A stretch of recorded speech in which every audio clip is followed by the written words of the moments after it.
Your mind, body, soul, and spirit are all stamped with God's unchangeable purpose for your life. Life isn't about creating your own purpose. It's about uncovering the custom-crafted purpose that has always existed for you in the mind of God. Proverbs 19:21 says, "Many are the plans in a person's heart, but it is the Lord's purpose that prevails."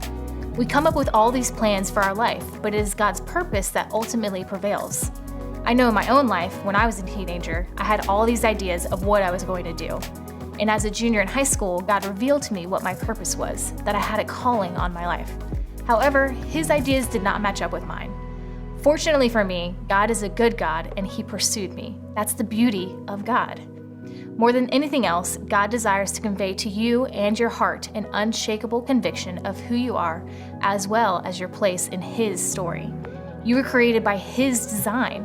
So many people run frantically through life coming up with ideas, options, and plans in a desperate attempt to be significant, to be someone. But there is nothing more significant and meaningful than trusting in the good intentions of God. So don't work so hard trying to figure it all out in your mind. Don't do it alone. God isn't interested in giving you a divine roadmap without divine companionship.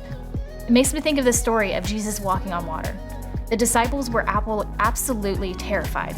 When Peter did something crazy, he said, "Lord, if it is you, command me to come to you out on the water." He said, "Come." So Peter got out of the boat and walked on the water and came to Jesus.